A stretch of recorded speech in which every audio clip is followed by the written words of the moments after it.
Mechanical engineering കഴിഞ്ഞ ഉദ്യോഗാർത്ഥികളുടെ ഒരു വലിയ സ്വപ്നമാണ് ഒരു മോട്ടോർ വെഹിക്കിൾ ഇൻസ്പെക്ടർ ആവുക എന്നുള്ളത് അല്ലേ. തീർച്ചയായിട്ടും നമ്മൾ റോഡുകളിൽ കാണാറുണ്ട് അവരുടെ പവർ എന്താണെന്നുള്ളത്, ഒരു മോട്ടോർ വെഹിക്കിൾ ഇൻസ്പെക്ടറുടെ പവർ എന്താണെന്നുള്ളത് നമ്മൾ പലപ്പോഴും റോഡുകളിലൂടെ കാണാറുണ്ട് അല്ലേ. അപ്പോൾ ആ ഒരു യൂണിഫോം പോസ്റ്റിലേക്ക് ഒരു മോട്ടോർ വെഹിക്കിൾ ഇൻസ്പെക്ടർ ആവാൻ നിങ്ങൾ ആഗ്രഹിക്കുന്നുണ്ടെങ്കിൽ ഇതാണ് ഏറ്റവും മികച്ച സമയം. ഈ ഒരു മോട്ടോർ വെഹിക്കിൾ ഇൻസ്പെക്ടർ എക്സാം മുൻകാലങ്ങളിൽ നമ്മൾ നോക്കുകയാണെന്നുണ്ടെങ്കിൽ പലപ്പോഴും ഓരോ എക്സാമുകൾക്കിടയിൽ ഒരുപാട് ഗ്യാപ്പ് ഉണ്ടായിരുന്നു. അപ്പോൾ ഒരു പ്രാവശ്യം നോട്ടിഫിക്കേഷൻ വന്ന് അടുത്ത പ്രാവശ്യത്തെ നോട്ടിഫിക്കേഷൻ വരുന്ന സമയത്ത് ഒരുപാട് കാലതാമസം വരാറുണ്ടായിരുന്നു. അതുകൊണ്ട് തന്നെ പല ആളുകളും ഈ എക്സാംസിനെ കുറിച്ച് ചിന്തിക്കുന്ന പോലും ഉണ്ടാവില്ല എന്ന് എനിക്ക് ഉറപ്പാണ്. അപ്പോൾ മോട്ടോർ വെഹിക്കിൾ ഇൻസ്പെക്ടർ എക്സാം ഇനി അടുത്ത കാലത്തൊന്നും നടക്കാൻ പോകുന്നില്ല എന്ന ചിന്തയിലായിരിക്കും ഒരുപാട് ഉദ്യോഗാർത്ഥികൾ ഉണ്ടാവുക. അത്തരം ഉദ്യോഗാർത്ഥികൾക്ക് നിങ്ങൾ ഈ വീഡിയോ ഒന്ന് ഷെയർ ചെയ്ത് കൊടുക്കുക. കാരണം അവർ തിരിച്ചറിഞ്ഞിട്ടില്ല, അതായത് കേരള PSC എന്ന് പറയുന്നത് അടിമുടി മാറ്റങ്ങളാണ് സംഭവിച്ചുകൊണ്ടിരിക്കുന്നത്. ഞാൻ ഓൾറെഡി അതുമായി ബന്ധപ്പെട്ടൊരു വീഡിയോ ചെയ്തിട്ടുണ്ടായിരുന്നു. അപ്പോൾ അത്തരം വീഡിയോസിൽ ഞാൻ പറഞ്ഞ കാര്യം, കേരള PSCയിൽ വന്ന വലിയ മാറ്റം എന്ന് പറയുന്നത് ഒരു റാങ്ക് ലിസ്റ്റ് എക്സ്പയർഡ് ആകുന്നതിൻ്റെ മുന്നേ ഒരു 1 ഇയറിൻ്റെ ഉള്ളിലായിട്ട് തന്നെ എന്ത് ചെയ്യുന്നുണ്ട്, പുതിയൊരു റാങ്ക് ലിസ്റ്റ് വരുന്ന ടെൻഡൻസി വന്നിട്ടുണ്ട്. ഓക്കെ, അപ്പോൾ ഇതൊരിക്കലും ഞാൻ പറയല്ല 100% ഉറപ്പായിട്ട് പറയല്ല, പക്ഷേ ഈ ട്രെൻഡ് നിങ്ങൾ കൃത്യമായിട്ട് മനസ്സിലാക്കുകയാണെങ്കിൽ തീർച്ചയായിട്ടും മോട്ടോർ വെഹിക്കിൾ ഇൻസ്പെക്ടർ എക്സാമിലും ഒരു പുതിയ എക്സാമിനുള്ള സാധ്യത നിലനിൽക്കുന്നുണ്ട്. അപ്പോൾ അതിൻ്റെ ഒരു എക്സ്പെക്റ്റഡ് ഡേറ്റ് ഒക്കെ നമുക്ക് എന്ത് ചെയ്യാം, ഈ ഒരു വീഡിയോയിലൂടെ നമുക്ക് ഡിസ്കസ് ചെയ്യാം. അപ്പോൾ കഴിഞ്ഞ പ്രാവശ്യത്തെ assistant motor vehicle inspector exam നമ്മളൊന്ന് അനലൈസ് ചെയ്യാന്നുണ്ടെങ്കിൽ, കഴിഞ്ഞ പ്രാവശ്യത്തെ അസിസ്റ്റന്റ് മോട്ടോർ വെഹിക്കിൾ ഇൻസ്പെക്ടറിൽ ഈ ഒരു എക്സാമിൻ്റെ റാങ്ക് ലിസ്റ്റിൽ നോക്കുകയാണെന്നുണ്ടെങ്കിൽ ഇത് എഫക്റ്റീവ് ആയിട്ടുള്ളത് 2/9/2024 മുതലാണ് ബ്രോട്ട് ഇൻ ഫോഴ്സ് എഫക്റ്റ് ആയിട്ടുള്ളത്. അതേപോലെ തന്നെ ഈ ഒരു റാങ്ക് ലിസ്റ്റിൻ്റെ മെയിൻ ലിസ്റ്റിൽ ഏറ്റവും ടോപ്പർ മാർക്ക് നമ്മൾ നോക്കുകയാണെന്നുണ്ടെങ്കിൽ 83.33 മാർക്സ് ആണ് വന്നിരിക്കുന്നത്. അതേപോലെ ഇൻ്റർവ്യൂ, ഇതിലൊരു ഇൻ്റർവ്യൂ കണ്ടക്ട് ചെയ്യുന്നുണ്ട് കേട്ടോ. അപ്പോൾ ഈ ഒരു എക്സാമിൽ ടെസ്റ്റ് മാത്രമല്ല ഇൻ്റർവ്യൂ കൂടി വരുന്നുണ്ട്. അങ്ങനെ ടോപ്പർ മാർക്ക് വിത്ത് ഇൻ്റർവ്യൂ കൺസിഡർ ചെയ്യുകയാണെങ്കിൽ 95.33 ആണ്. എക്സാമിൽ നോക്കുകയാണെന്നുണ്ടെങ്കിൽ 83.33 ആണ് ഏറ്റവും ഹയസ്റ്റ് ആയിട്ടുള്ള മാർക്ക് വന്നിട്ടുള്ളത്. അതേപോലെ തന്നെ ഈ ഒരു എക്സാമിനേഷനിൽ മെയിൻ ലിസ്റ്റിൽ ടോട്ടൽ എത്ര പേര് വന്നിട്ടുണ്ട്, മെയിൻ ലിസ്റ്റിൽ നമ്മൾ നോക്കുകയാണെന്നുണ്ടെങ്കിൽ ഇവിടെ ടോട്ടൽ 606 ആളുകളാണ് എന്ത് ചെയ്തിട്ടുള്ളത്, മെയിൻ ലിസ്റ്റിൽ വന്നിട്ടുള്ളത്. അപ്പോൾ നിലവിൽ നമ്മൾ റാങ്ക് ലിസ്റ്റ് പരിശോധിക്കുകയാണെങ്കിൽ 114ഓളം ആളുകൾക്ക് അഡ്വൈസ് പോയിട്ടുണ്ട്. ഇതിനോടകം 114ഓളം ആളുകൾക്ക് എന്ത് ചെയ്തിട്ടുണ്ട്, അഡ്വൈസ് പോയിട്ടുണ്ട്. ഇതിൽ ടോപ്പർ മാർക്ക് ഞാൻ ഓൾറെഡി പറഞ്ഞു 83.33 മാർക്കാണ് ടോപ്പർ മാർക്ക്. കട്ട് ഓഫ് വന്നിരിക്കുന്നത് 59.67. പക്ഷേ ഈ 59.67 എന്ന് പറയുന്ന ആ ഒരു കട്ട് ഓഫ് ജസ്റ്റ് ക്ലിയർ ചെയ്താൽ എല്ലാവർക്കും ജോലി ലഭിക്കാൻ സാധ്യതയുണ്ടോ? ഒരിക്കലുമില്ല. തീർച്ചയായിട്ടും ഈ റാങ്ക് ലിസ്റ്റിൽ അത്യാവശ്യം നല്ല നമ്പേഴ്സിലേക്ക് പോകാൻ സാധ്യതയുണ്ട്. 300-ലധികം അഡ്വൈസുകളൊക്കെ പോകും തന്നെയാണ് നമ്മൾ പ്രതീക്ഷിക്കുന്നത്. നിലവിലെ സാഹചര്യത്തിൽ ഞാൻ പറഞ്ഞു 114 പോയിട്ടുള്ളത്. ബട്ട് ഉറപ്പായിട്ടും ഇത് 300-ലധികം വേക്കൻസീസോട് കൂടി തന്നെയായിരിക്കും വരാൻ പോകുന്നത്. മുൻകാലങ്ങളിലൊക്കെ അത്രയും വലിയ നമ്പേഴ്സിലേക്ക് എത്തിയിട്ടുണ്ട്. ഇനി ഈ എക്സാമിൽ ഒരു സേഫ് സ്കോർ ആയിട്ട് പറയുകയാണെങ്കിൽ ഏത് നമ്പർ നമുക്ക് പറയാൻ പറ്റുക? സേഫ് സ്കോർ എന്ന് പറയുന്നത് 72 മാർക്കാണ്. അതെന്തുകൊണ്ടാണ് ഞാൻ പറഞ്ഞു വെച്ച് കഴിഞ്ഞാൽ, ഇപ്പോൾ 72 മാർക്കുള്ള ആളുകൾക്ക് എന്ത് ചെയ്തിട്ടുണ്ട്, ഈ എക്സാം കഴിഞ്ഞ് 1 വർഷത്തിനുള്ളിൽ തന്നെ ജോലി ലഭിച്ചിട്ടുണ്ട്. അതായത് 72 അതിന് മുകളിലോ മാർക്ക് കിട്ടിയിട്ടുള്ള ഉദ്യോഗാർത്ഥികൾക്ക് ഇതിനോടകം ജോലി ലഭിച്ചു കഴിഞ്ഞു, അവർ പോസ്റ്റിംഗ് ആയി കഴിഞ്ഞു. ഓക്കെ, അതേസമയം 72 താഴെ ഇപ്പോൾ സ്വാഭാവികമായിട്ട് 71, 70 മാർക്ക് കിട്ടിയ ആൾക്കാർ അവർക്ക് തീർച്ചയായിട്ടും ജോലി ലഭിക്കും, പക്ഷേ കുറച്ചുകൂടി കാലതാമസം ഉണ്ടാവും. അപ്പോൾ നമ്മളൊരു സേഫ് സ്കോർ ആയിട്ട് പറയുകയാണെങ്കിൽ 72 ആണ്. അപ്പോൾ ഈ ഒരു എക്സാമിൻ്റെ കോമ്പറ്റീഷൻ നിങ്ങൾക്ക് മനസ്സിലായിട്ടുണ്ട്, അത്യാവശ്യം ഹൈ ആയിട്ടുള്ള കോമ്പറ്റീഷനാണ്. ഇപ്പോൾ മെക്കാനിക്കലിൽ ഏറ്റവും കൂടുതൽ ആളുകൾ ട്രൈ ചെയ്യുന്ന എക്സാം കൂടിയാണ് assistant motor vehicle inspector exam.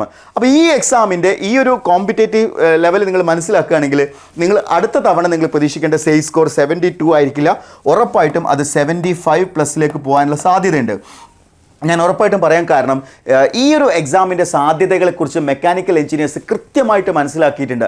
അപ്പോൾ ആ ഒരു സാധ്യത ഉള്ളത് കൊണ്ട് തന്നെ ഒരുപാട് ആളുകൾ ഈ എക്സാമിന് വേണ്ടിയിട്ട് പ്രിപ്പയർ ചെയ്യുന്നുണ്ടാവും. ഇപ്പോൾ എൻട്രിയിൽ തന്നെ ഓൾറെഡി ഒരുപാട് ഉദ്യോഗാർത്ഥികൾ ജോയിൻ ചെയ്ത് കഴിഞ്ഞു. കാരണം ഈ ഒരു ഡ്രീം ജോലി നേടിയെടുക്കുക എന്നുള്ള ഉദ്ദേശത്തോടു കൂടി തന്നെയാണ്. അപ്പോൾ നിങ്ങളും ഈ ഒരു ജോലി നേടാൻ ആഗ്രഹിക്കുന്നുണ്ടെങ്കിൽ ഒരിക്കലും നിങ്ങളുടെ പ്രിപ്പറേഷൻ എന്ന് പറയുന്നത് വൈകാൻ പാടില്ല. കാര്യം ഈ എക്സാം വളരെ നേരത്തെ കണ്ടക്ട് ചെയ്യാനുള്ള എല്ലാ സാധ്യതയും നിലനിൽക്കുന്നുണ്ട്. ഇപ്പോൾ നമ്മൾ നോക്കുകയാണെന്നുണ്ടെങ്കിൽ കഴിഞ്ഞ പ്രാവശ്യത്തെ ഞങ്ങൾക്ക് വളരെ അഭിമാനത്തോടു കൂടി പറയാൻ പറ്റും, കഴിഞ്ഞ പ്രാവശ്യത്തെ അസിസ്റ്റന്റ് മോട്ടോർ വെഹിക്കിൾ ഇൻസ്പെക്ടർ എക്സാമിൽ 120-ലധികം റാങ്കുകളാണ് എൻട്രിയുടെ ഉദ്യോഗാർത്ഥികളുടെ ഭാഗത്തുനിന്ന് വന്നിട്ടുള്ളത്. ഏറ്റവും മികച്ച റിസൾട്ട് കഴിഞ്ഞ പ്രാവശ്യം പ്രൊഡ്യൂസ് ചെയ്തിട്ടുള്ള പ്ലാറ്റ്ഫോമുകളിൽ ഒന്ന് തന്നെയാണ് എൻട്രി. 120-ലധികം റിസൾട്ടുകൾ AMVAയിൽ നമുക്ക് കഴിഞ്ഞ പ്രാവശ്യം പ്രൊഡ്യൂസ് ചെയ്യാൻ കഴിഞ്ഞിട്ടുണ്ട്.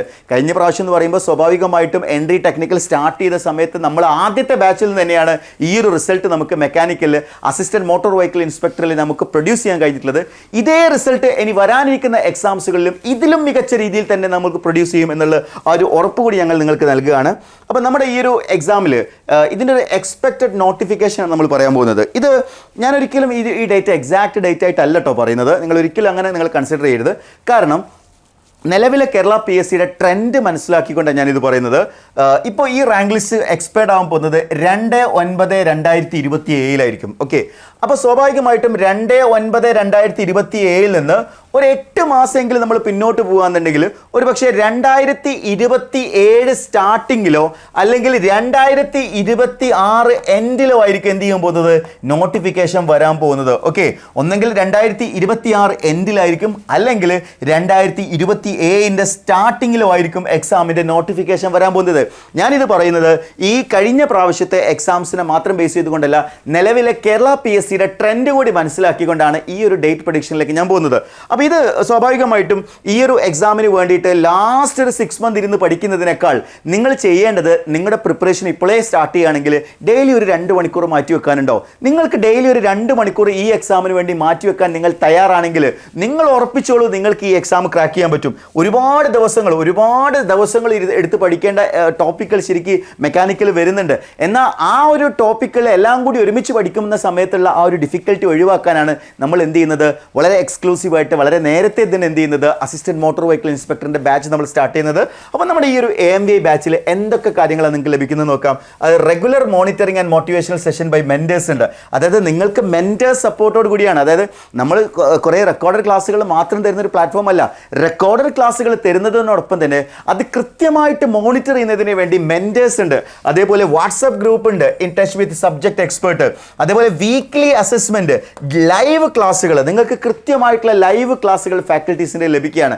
കഴിഞ്ഞ പ്രാവശ്യം മികച്ച റിസൾട്ട് ഉണ്ടാക്കിയിട്ടുള്ള ഫാക്കൽറ്റീസ് തന്നെയാണ് നിങ്ങൾക്ക് എന്ത് ചെയ്യുന്നത്, ലൈവ് ക്ലാസ് തരുന്നത്. അതായത് 3 ലൈവാണ് പെർ വീക്ക് നിങ്ങൾക്ക് ഉണ്ടാവുക. ഇപ്പോൾ ഒരേ സമയം റെക്കോർഡഡ് ക്ലാസ്സും ലൈവ് ക്ലാസ്സും ഒരുമിച്ച് ലഭിക്കുന്നു എന്നുള്ളതാണ് അസിസ്റ്റന്റ് മോട്ടോർ വെഹിക്കിൾ ഇൻസ്പെക്ടർ ബാച്ചിൻ്റെ ഏറ്റവും വലിയ പ്രത്യേകത.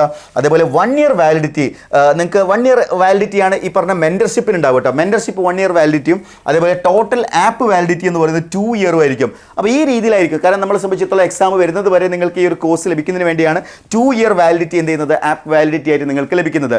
അപ്പോൾ ഇങ്ങനെ എല്ലാ ഫീച്ചേഴ്സും നിങ്ങൾക്ക് നൽകിക്കൊണ്ട് നിങ്ങൾ ആഗ്രഹിച്ച ഒരു സ്വപ്ന ജോലിയിലേക്ക് നിങ്ങൾ എത്തിക്കുക എന്നുള്ള ഉദ്ദേശത്തോടു കൂടിയാണ് നമ്മൾ AMVI ബാച്ച് നമ്മൾ സ്റ്റാർട്ട് ചെയ്യുന്നത്. അപ്പോൾ എൻട്രിയുടെ AMVI ബാച്ചിൽ ജോയിൻ ചെയ്യാൻ താല്പര്യമുള്ള ഉദ്യോഗാർത്ഥികൾ എത്രയും പെട്ടെന്ന് താഴെ കൊടുത്തിരിക്കുന്ന ഗൂഗിൾ ഫോം ഫില്ല് ചെയ്യുക, അതേപോലെ തന്നെ സ്ക്രോൾ ചെയ്തിരിക്കുന്ന നമ്പറിൽ കോൺടാക്ട് ചെയ്താലും നിങ്ങൾക്ക് കൂടുതൽ ഇൻഫർമേഷൻസ് ലഭിക്കുന്നതായിരിക്കും. അപ്പോൾ എൻട്രിയുടെ AMVI ബാച്ച് എന്ന് പറയുന്നത് കഴിഞ്ഞ പ്രാവശ്യം നിങ്ങൾക്ക് എല്ലാവർക്കും അറിയാം, ഏറ്റവും മികച്ച റിസൾട്ട് 120ലധികം റിസൾട്ടാണ് പ്രൊഡ്യൂസ് ചെയ്തിട്ടുള്ളത്. ഇത്തവണ അതിനേക്കാൾ ഇരട്ടിയായിട്ടുള്ള റിസൾട്ട് ആയിരിക്കും ഞങ്ങൾ പ്രൊഡ്യൂസ് ചെയ്യാൻ ഉദ്ദേശിക്കുന്നത്. അപ്പോൾ ഇന്ന് തന്നെ പഠിച്ചു തുടങ്ങാൻ, നിങ്ങൾ ആഗ്രഹിച്ച സർക്കാർ ജോലി നിങ്ങളിലേക്ക് എത്തട്ടെ. അപ്പോൾ എത്രയും പെട്ടെന്ന് താഴെ കൊടുത്തിരിക്കുന്ന ഗൂഗിൾ ഫോം ഫില്ല് ചെയ്ത് നിങ്ങളുടെ സീറ്റ് ഉറപ്പുവരുത്തുക. Wish you all the best.